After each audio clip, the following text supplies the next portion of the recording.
Trois sujets ont été choisis. Premier sujet, destination le Gabon, élection 2025. Après les réformes, à quoi s'attendre? On continue avec le Burkina Faso, de la lutte contre le terrorisme à la quête de souveraineté. La guerre d'indépendance d'Ibrahim Traoré est lancée. Enfin, on continue avec la Mauritanie. Expulsion violente de migrants africains, risque d'un retour des tensions communautaires. Voilà, mesdames et messieurs, les trois sujets que nous allons aborder avec notre invité du jour. Vous êtes Tamara Meuniembo, bienvenue à vous, c'est un plaisir de vous avoir et vous êtes porte-parole officielle du candidat Brice Clotaire Oliguen Nguema. Bonjour, merci de me recevoir sur ce plateau, c'est un plaisir. Avec grand plaisir. On continue, en face de vous, vous avez donc Babadem. Babadem, vous êtes journaliste, bienvenue à vous. Merci, bonjour à nos commentateurs, commentatrices et à l'ensemble des personnes ici sur ce plateau. Et effectivement, on va quand même saluer nos commentateurs, hein. Vous le savez, chaque semaine on diffuse notre émission sur les réseaux sociaux. Donc on va remercier Jean-Marc Simporé 2013, Idrissa Koné, on va remercier Saï Sarah, Kalidiatou Fall, Niba, etc., etc. Merci pour les commentaires, merci pour votre assiduité, on va dire. Vous êtes au rendez-vous, mesdames et messieurs. Allez, on continue avec Dr Mamadou Camara. Bienvenue à vous, vous êtes économiste et maître de conférence. Bonjour Aïssa, bonjour notre invité, bonjour Baba, bonjour les téléspectateurs. Donc toujours ravi d'échanger sur l'Afrique. Et on va en profiter pour remercier la famille Camara de New York, tant qu'à faire, qui nous suivent donc, chaque semaine de New York, notamment Robert Camara, Gaoussou Camara et surtout bien sûr Ablo Camara, donc, qui nous suivent des États-Unis. N'hésitez pas à nous envoyer des messages. Encore une fois, cette émission, c'est la vôtre. Allez, mesdames et messieurs, on poursuit. On va commencer avec les élections. Le 12 avril prochain auront lieu les élections au Gabon. À quoi s'attendre? On va vous donner la parole, monsieur Camara. Allez, on regarde une vidéo et puis on revient. 4 nouvelles candidatures pour la présidentielle au Gabon du 12 avril ont été validées par la Cour constitutionnelle de transition le vendredi 21 mars 2025, en plus des 4 premières candidatures autorisées par la Commission nationale d'organisation et de coordination des élections et des référendums. Il s'agit des candidatures d'Alain Simplice Bungweres, secrétaire général du ministère de l'Industrie, d'Axel Stoffen Ibinga, leader du mouvement alternatif, de Thierry Michel Ngoma, directeur des ressources humaines, et de Channing Zenaba Ninga, entrepreneur et seule femme candidate. De retour sur le plateau, monsieur Camara, on vous en prie.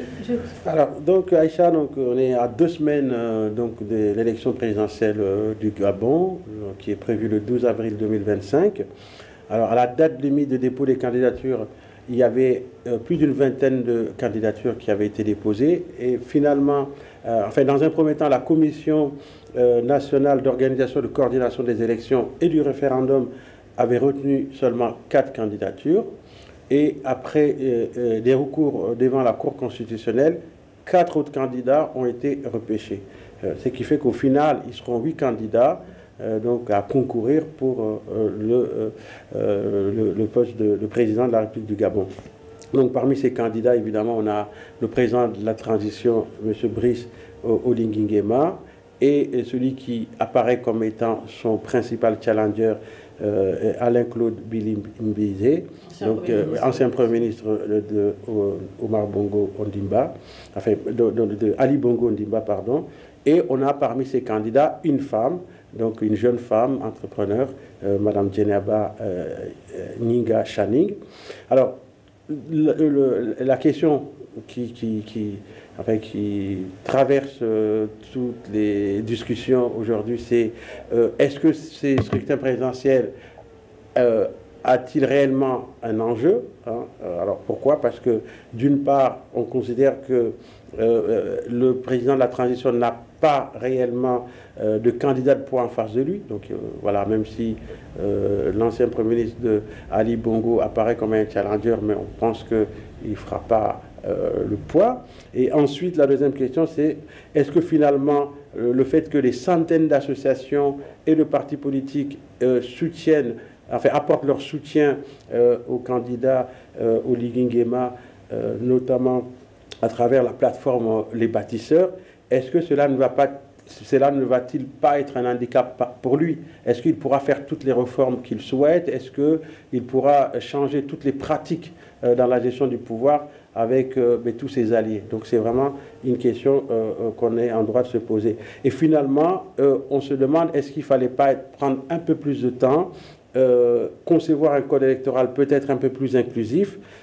pour faire de ce scrutin une vraie occasion de changement et de rupture pour le Gabon. Merci beaucoup, docteur Camara. On commence ce débat. Donc, première question, effectivement, donc 56 ans de règne, entre guillemets, pour la famille Bongo. Le Gabon a connu donc un coup d'État militaire en août 2023. Le général Brice Oligui Nguema, donc chef de la transition, a promis un nouveau départ. Donc, ça, c'est important de le dire. Est-ce qu'on assiste à une rupture, donc avec l'ancien régime, ou une continuité? Donc, beaucoup de Gabonais se posent cette question. Qu'est-ce que vous répondez? Effectivement, les Gabonais sont en droit de se poser cette question, mais je pense qu'en réalité, on a un exemple de transition. Il faut savoir que voilà, on a même redéfini le terme de coup d'État en coup de libération. Le président de la transition, Brice Clotaire Oligui, a bien souligné que même avec les autres États africains, ce sont ses frères d'armes, mais je pense que lui, il agit différemment. Donc peut-être que c'est un exemple de diplomatie transitoire en l'État. Et on ne pouvait pas rester sous ce gouvernement de transition-là.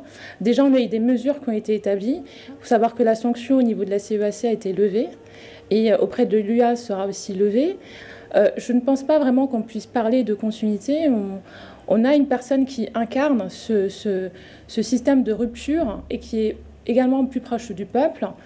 Donc moi, je pense qu'effectivement, on est sur un système de rupture totale.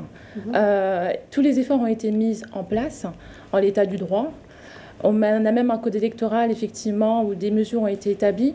Tout a été établi pour que le Gabon puisse se rétablir dans un respect de l'ordre constitutionnel déjà national, et puis aussi à l'échelle aussi internationale et notamment africaine. Donc pour vous, M. Oligui Nguema incarne le nouveau Gabon, donc le Gabon démocrate, le Gabon inclusif? Tout à fait, tout à fait. Les mesures qu'il a prises durant la transition, il a bien démontré qu'il a bien fait plus pour le pays comparé à certains candidats par le passé. Il a pris des mesures, c'est quelqu'un qui ne parle pas beaucoup. Il était dans l'action comme un militaire et aujourd'hui, il revêt sa casquette de civil pour continuer ce travail et aller de l'avant, tout simplement. Madame, vous en pensez quoi? Oui, candidat de rupture, je ne sais pas. Oui, rupture par rapport à la dynastie, on va dire, des Bongo. Ensuite, moi, ce qui me dérange un peu, mais c'est la faiblesse de l'opposition. Mais est-ce que, pour le coup, est-ce que ça concerne le président de la transition? Après, on peut se poser des questions. Hein. Donc ça veut dire quoi? Allons jusqu'au bout. C'est la manière peut-être de museler éventuellement l'opposition? Oui, il y a, bon, en tout cas, si ça a été fait, ça a été scientifiquement fait par déjà la manière dont on a bien taillé. Je dis bien taillé comme un couturier la Constitution. La manière qu'on a écarté Moussova en mettant la limite d'âge à 70 ans. De ne pas pouvoir être candidat si on ne réside pas plus de 3 ans, etc. etc. Donc il y a des petites situations où on écarte des candidatures. Maintenant, moi je pense que le président Oligui a su avoir cette opportunité, il a saisi et il déroule, il connaît. Pour le coup, on va parler tout à l'heure des critères d'éligibilité qui sont importants aussi à mentionner ici sur le plateau. Alors, juste avant de vous donner la parole, docteur, quel bilan, donc concrètement, pour les Gabonais qui nous regardent, pour les Africains qui nous regardent, quel bilan peut-on faire donc, du président de la transition ? Déjà, je tiens à souligner, il a bien précisé la faiblesse de l'opposition, peut-être parce que l'opposition déjà n'est pas organisée. L'opposition qui incarne le personnage de M. Bié-Binzé est beaucoup dans l'invective. Vous savez, c'est beaucoup des propos rabaissants sur le candidat. Il n'y a pas vraiment en fait de réels arguments politiques et économiques soulignés. On est toujours dans des discours, on est toujours, voilà, jeter l'opprobre sur un candidat, mais réellement, qu'est-ce qui se fait? Il n'y a pas d'organisation. Non, on a un candidat, Oligui Nguema, qui a montré qu'il était organisé, qu'il a fait des choses durant la transition. Mais pour le coup, quelle chose a-t-il fait durant cette transition? La transition, alors il a pris des mesures déjà pour restaurer un peu le pays à l'échelle nationale, notamment au niveau du peuple, des quartiers. Des mesures ont été faites pour refaire les routes, des mesures ont été faites pour essayer de faire descendre le chômage au Gabon. Aussi encourager beaucoup l'entrepreneuriat, le retour aussi des gens de la diaspora pour travailler au sein du pays. Des mesures ont été aussi établies au niveau de la SEG, parce qu'il y avait beaucoup, il faut savoir que la SEG, il y avait beaucoup de problèmes de corruption. Il a pris de nouveaux organismes pour gérer tout ce qui était eau, énergie, électricité au sein du pays. Quelles mesures encore? Il y en a tellement. Il y a tellement de mesures que le président a pris. Et je pense qu'on ne pouvait pas avoir d'autres personnes qui nous sortent de là réellement. Il fallait quelqu'un qui appartenait à ce système-là, mais qui prenne sa force, en tout cas, pour se dire « je me lève pour le peuple et je me décide pour le peuple ». Parce que Billy Minzé, il a été justement de ce même système-là, mais qu'est-ce qu'il a fait finalement? Il n'a pas sorti la population. Ça veut dire quoi quand vous dites de ce système-là? Il faut quand même de ce système-là, il faut quand même que le Gabon était quand même basé sur un régime qui était là, le système Bongo, plus ou moins. Donc M. Oligui Nguema faisait partie du système Bongo? Il a travaillé pour l'État. Il a travaillé pour l'État, donc on ne peut pas dire réellement qu'il a fait partie de ce système-là. Les gens qui travaillent pour l'État, pour les militaires, finalement, ils travaillent pour l'État. Pourquoi on pointe du doigt cela? On dit qu'il fait partie du système, qu'il a fait partie du système. Et finalement, parce qu'il connaît le système. Il le connaît, mais il le connaît, mais il ne travaillait pas. Parce que ça reste un militaire. C'est ce que les gens ne soulignent pas. Un militaire, il travaille pour l'État. Il ne travaille pas pour un homme politique. Donc, en la mesure, on a quelqu'un qui connaît le système, mais qui travaillait pour l'État. Et travailler pour l'État, c'est travailler pour le peuple, avant tout. Qu'importe qu'il soit politique ou pas politique. Et en l'occurrence, on a Billy Minzé qui, lui, travaillait pour le système. Donc, finalement, on a quelqu'un qui était dedans, sans être en étant à l'extérieur. Et je pense que c'est ce qu'il incarne sous la transition et ce qu'il peut aussi incarner en tant que futur président de la République du Gabon. Après, c'est vrai que vous focalisez, après c'est la presse qui parle beaucoup de Billy Minzé. Oui, oui. Comme moi j'ai l'impression même que, est-ce qu'ils ne sont pas en entente et que c'est une mascarade entre les deux. Mais moi je pensais plus à, quand je parle de faiblesse, des candidats, en fait il n'a même pas été candidat où il a été rejeté, c'était Ondosa. Et je pensais aussi à Yema, les deux, celui qui a été... et leur réaction, je trouve ça tellement faible. Je me demande, est-ce qu'on n'a pas eu des dossiers sur eux? Mais c'est vraiment eux, je voyais plus ces candidats, beaucoup plus en opposition à Oligui Nguema que Billy Minzé, en fait. Parce que Billy Minzé, effectivement, tout ce que vous avez dit, c'est vrai, ça ressemble plus à de la caricature ou de la mascarade que les autres... Je vous assure que même M. Yama, il ne remplissait pas les critères. Les conditions d'éligibilité. Non, mais c'était un vrai opposant. Il a eu la possibilité de se présenter auprès de la Cour constitutionnelle. Mais s'il ne remplit pas les conditions, qu'est-ce qu'on fait? Les conditions donc, qui ont été établies. Donc, tout à fait. On va dire taillées, établies tout récemment. On va en parler dans un instant. Alors, juste quand même à rappeler, hein, vous êtes la porte-parole du candidat qui avait promis de ne pas se présenter. Donc, il a dit comme quoi c'était le peuple qui appelait à sa candidature. Est-ce qu'aujourd'hui, vous pouvez aussi confirmer, donc sur le plateau de cette émission, que oui, effectivement, c'est le peuple qui appelait. Oui, effectivement, M. Oligui Nguema ne souhaitait pas se présenter et finalement, il a été poussé par la volonté donc, de ce fameux peuple gabonais. Est-ce qu'aujourd'hui, vous pouvez confirmer ça sur le plateau? Parce qu'encore une fois, beaucoup parlent de ce point-là. Je vous le confirme et je vous l'affirme. La population gabonaise est derrière Oligui, même la diaspora, d'accord, qui était assez réfractaire. On est tous derrière ce candidat parce qu'on a vu le changement et on a vu quelqu'un qui s'est levé pour nous sortir de là. Donc vraiment, je pense que malgré Comment vous mesurez cela? Comment vous mesurez le fait que le peuple soit derrière M. Oligui Nguema? Comment vous mesurez que la diaspora soit derrière le candidat? Alors, il faut savoir pour la diaspora, déjà qu'une voix, scientifiquement parlant, une voix de la diaspora équivaut à 10 voix au pays. On a vu, on s'est battu sous Ali pour sortir de là, la diaspora s'est levée. Et je pense que la diaspora a été un peu assez dubitative, hein, on ne va pas se le cacher, au niveau du référendum. Mais je pense qu'avec les élections, en fait, je pense que M. Oligui était un candidat qui a été mis à l'épreuve, un président de la transition qui a été mis à l'épreuve. Et on a vu que malgré tout, finalement, il a fait des choses, et il continuera de le faire certainement. Et qu'à côté aussi, par rapport à d'autres candidats, les candidats ne font pas le poids à côté, ils ne sont pas organisés. Monsieur Yama, il n'avait pas d'acte de naissance. Donc comment quelqu'un qui veut se présenter à la présidence n'a pas d'acte de naissance? Lorsqu'il fait un recours auprès de la... Non, lorsqu'il fait un recours auprès de la Cour constitutionnelle... on veut un retour à l'état d'ordre de l'ordre constitutionnel. On ne peut pas prétendre être candidat si on n'établit rien. En l'occurrence, vous voyez bien que M. Bidi Binzé est candidat, donc ce n'est pas une mascarade. Mais sauf que M. Bidi Binzé est candidat, mais est-ce qu'il s'organise réellement à part critiquer, après avoir des propos condescendants envers la population, envers le peuple, envers le candidat? Est-ce qu'un président c'est bizarre sa manière de s'opposer en fait. Parce qu'il n'est pas organisé, c'est trop bas pour que ce soit vrai. C'est ça.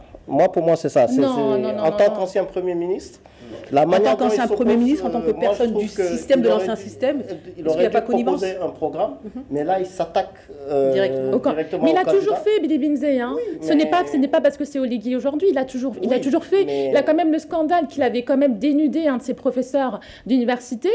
D'accord, il ne s'est pas excusé. Auprès de la population, il y a toujours une distanciation, il n'est pas proche du peuple. Bidi Binzé est un personnage condescendant et on le voit bien que dans la personne de M. Oligui Nguema, est-ce que vous avez déjà entendu M. Oligui Nguema insulter un quelconque candidat? Non. Non, il ne parle pas beaucoup. Non. En tout cas, on va avancer sur la question et je vous pose la question à vous. Donc, on l'a dit, hein, M. Oligui Nguema, donc, chef de la transition, a promis donc, un nouveau départ. Donc, près de 2 ans plus tard, une nouvelle constitution, donc un calendrier électoral et bien sûr donc sa candidature aux élections présidentielles. Est-ce que pour vous, par rapport aux actions qu'il a pu poser, on peut parler de rupture ou de cosmétique politique entre guillemets? Alors donc c'est une très bonne question parce que dans une précédente émission, donc on a un peu discuté des atouts que M. Oligui Nguema a pour faire prévaloir donc sa candidature. Donc c'est vrai que les discussions ont beaucoup porté au début sur le fait qu'il n'a pas respecté sa parole, mais lui il a dit qu'il a démissionné de l'armée et que par conséquent rien ne l'interdit d'être candidat et que c'est le peuple gabonais qui le réclame, qui réclame sa candidature et que lui d'ailleurs c'est un des arguments qu'il utilise. Il dit qu'il n'a pas voulu adhérer à un parti, il n'a pas voulu créer de parti politique parce qu'il ne veut pas être l'otage d'un parti ou d'une organisation. Monsieur, on trouve que ce soit paradoxal le fait qu'il ait accepté d'être soutenu par de nombreux partis politiques qui sont aussi des partis qui sont liés au système et aussi par de nombreuses associations. Donc quand même, il y a quand même le risque qu'il soit un petit peu leur otage. Alors moi, ce que j'ai envie plutôt de dire, c'est qu'en Afrique, c'est vrai que c'est plutôt...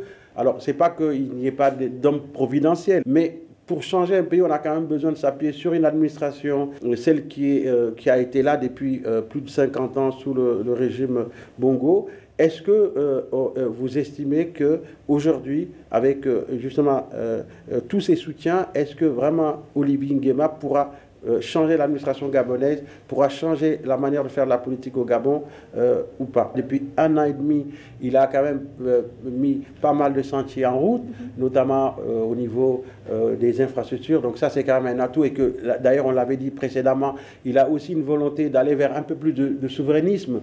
Voilà, de la dette. Donc d'ailleurs, il dit qu'actuellement, voilà, lui, il assume le fait que quand on est à la tête d'un État, on assume le passif des autres.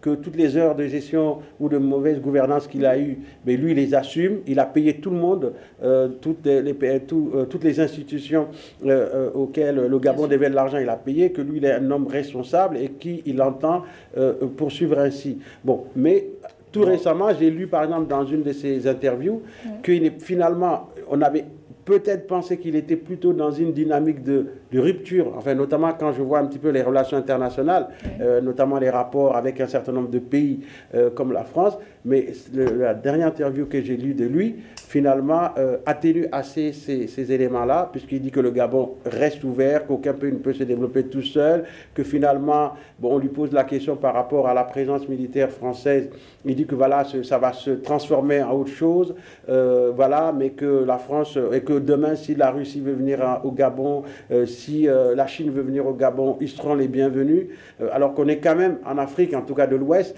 on est plutôt dans une dynamique d'émancipation, donc par rapport à un certain nombre de rapports de domination avec un certain nombre de pays. Alors là, vraiment... C'est quoi le Gabon, pour résumer, le Gabon reste le Gabon? Oui, voilà, donc c'est pour ça qu'on est un petit peu, voilà, c'est par rapport à la question de Aïcha, est-ce que c'est vraiment une rupture? Voilà, on reste un petit peu interrogateur sur ça. Et vous avez le droit parfaitement de vous poser cette question en tant qu'intellectuel, mais je vous le dis et le redis, Oligui Nguema est le parfait exemple de la diplomatie transitoire. C'est un politicien avant tout. Finalement, vis-à-vis des autres pays africains qui ont souhaité cette rupture-là, qu'est-ce qu'il en est? Qu'est-ce qu'il en est? On ne peut pas vivre en autarcie dans la communauté internationale. Et personne ne vit en autarcie, ni même personne. Personne. Donc il faut savoir être fin. Il a bien souligné auprès des institutions françaises qu'il a tout appris d'eux. Donc, je vous laisse. Est-ce que c'est pas problématique finalement de dire ce type de parole? Qu'il a tout appris d'eux?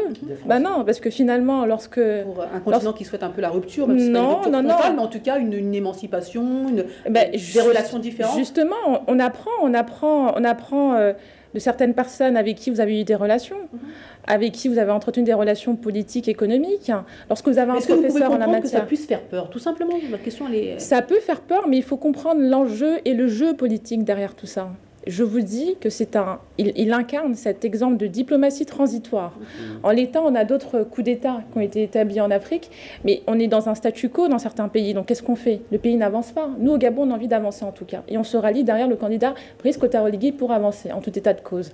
Parce que ça reste un politicien, il est fin, il est stratège, et il sait comment poser ses arguments, et il travaille. En l'occurrence, on a une opposition qui est là, bon... se targue justement de toujours accuser, de jeter l'opprobre, mais qui ne fait rien en l'État. Oui. Bon, après, moi, c'est que par rapport aux autres pays, on ne peut pas dire que les choses n'avancent pas. Parce que c'est vrai que tout dépend comment chacun analyse sa situation. Des fois, si pour avancer, on a besoin de se défaire de certaines contraintes ou de certaines liaisons, donc qui ne sont pas des liaisons favorables, et auquel cas, on sait qu'on ne peut pas avancer si on ne se défait pas de ces liaisons-là. Après, j'entends aussi que chacun a sa manière de faire, et qu'au Gabon, on estime qu'il faut aller de manière progressive et qu'on peut coopérer autrement. Voilà, après, mais vous savez, monsieur, vous êtes docteur en économie, oui. D'accord. La Chine est actuellement l'exemple international de l'exemple diplomatique et économique. Donc le Gabon s'inscrit là en Afrique comme un exemple de diplomatie, d'accord, en politique, et on espère, économiquement parlant... Sur quelle base vous dites ça, que le Gabon s'inscrit dans un... Avec cela, parce que finalement, on a eu un coup d'État qui a été défini de coup de libération, déjà.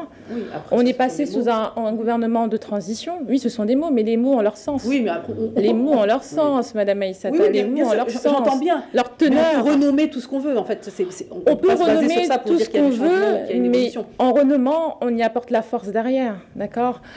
C'est un exemple de diplomatie, parce que je veux dire, on est dans un exemple de diplomatie transitoire. Bien sûr. Et la véritable libération se verra sur le terrain. Et quand, tout à fait, tout à fait. Encore une fois, les mots, ce sont des mots. Donc on va continuer, avec les critères d'éligibilité qui sont considérés comme controversés pour pas mal de personnes. Alors, que dire que, par exemple, être marié à un Gabonais d'origine, ne pas avoir eu une autre nationalité récemment, résider 3 ans de suite, ne pas être lié à un ancien président, finalement, ce sont des barrières légitimes selon vous ? Oui, elles sont légitimes. Je pense que c'est important de pouvoir établir un ordre constitutionnel et que lorsqu'on part en démocratie, on n'y va pas pour y aller. En fait, il faut poser un cadre. Peut-être aussi, c'est pour aussi renforcer aussi certaines structures. Il faut que le Gabon soit structuré parce que finalement, lorsque le pays était un peu chamboulé, il faut rétablir l'ordre constitutionnel en prenant certaines mesures. Mais ça ne dit pas aussi que par la suite, il peut ne pas y avoir de référendum, que la Constitution ne peut pas être revisitée, il ne peut pas y avoir de débat, de dialogue. On a eu un dialogue national avant cette Constitution-là, en tout état de cause. Et voilà, et même des fois, il est souvent aussi jeté un peu... on décrit un peu ce côté un peu hyper présidentiel, donc on lui jette l'opprobre par rapport à ça. Mais lorsque les États-Unis, ou en France on a un régime présidentiel, aux États-Unis on a un régime présidentiel, là subitement on ne dit rien. Mais comme c'est un chef d'État africain de transition, plus ou moins, ça pose problème. Il faut savoir que dans les régimes présidentiels, on a un système, c'est plus équilibré que les régimes qui ne le sont pas, parce qu'on a un système de check and balance, de séparation de pouvoir qui est probant.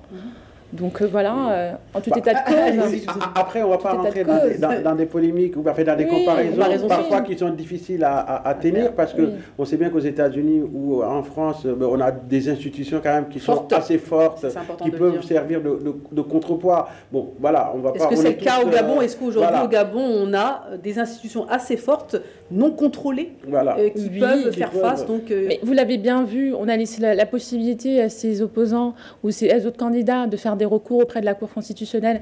Madame Channing a fait son recours et pourtant elle s'inscrit comme l'une des seules femmes, d'accord, à être candidate. Mais elle remplit les conditions, elle a 35 ans, tout a été établi, donc pour moi, oui. Oui, en fait, Aïssa, le problème, c'est que, d'ailleurs, on sait qu'un des problèmes, en tout cas peut-être le Gabon, je ne souhaite pas que le Gabon puisse connaître demain des problèmes post-électoraux comme beaucoup d'autres pays l'ont connu, mais la question de l'inclusivité est quand même une question importante.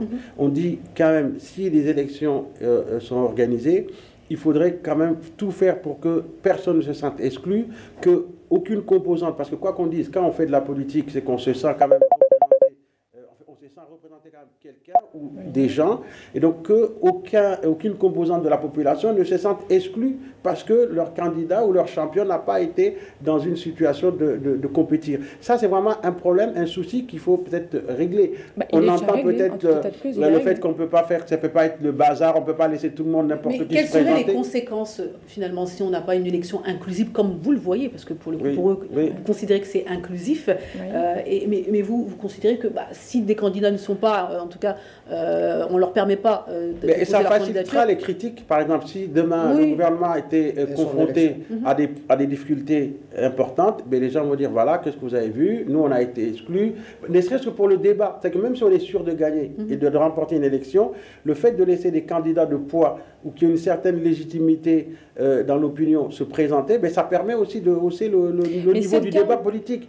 Or, ce n'est pas le cas. Après, pour le coup, je reprends, la nouvelle constitution a été quand même adoptée à plus de 90%, donc en tout cas les chiffres montrent une adhésion donc, du peuple, et ça on peut se baser sur ça finalement pour dire qu'il y a une inclusion, il y a finalement une adhésion, il y a un peuple qui suit finalement le renouveau proposé par le président de la transition. Est-ce qu'on peut aussi dire cela et finalement légitimer tout ça? Après, il y a quand même un point, il y a un mandat de 7 ans, il y a le président, il n'y a pas de premier ministre, en tout cas il n'y aura pas de premier ministre, il y aura plutôt un vice-président. Donc on parle de concentration du pouvoir, et quand on parle de rupture avec l'ancien régime, c'est un petit peu vers ça que les gens veulent tendre, à savoir, attention, on avait un président, un grand super président qui avait tous les pouvoirs, là on a un nouveau président qui va peut-être arriver avec tous les pouvoirs en main et un vice-président, donc la rupture elle est où?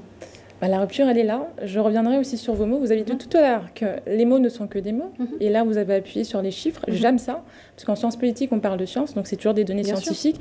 Vous avez bien cité le terme de 90%. C'est un chiffre. C'est un chiffre. Ce sont les chiffres que nous avons. En tout état de cause. Et il a même pris des mesures au niveau de la transparence pour que tout soit transparent. Il a sanctionné d'ailleurs les dérives de tout ce qui était corruption au niveau du pouvoir. Il a montré qu'il était contre ça.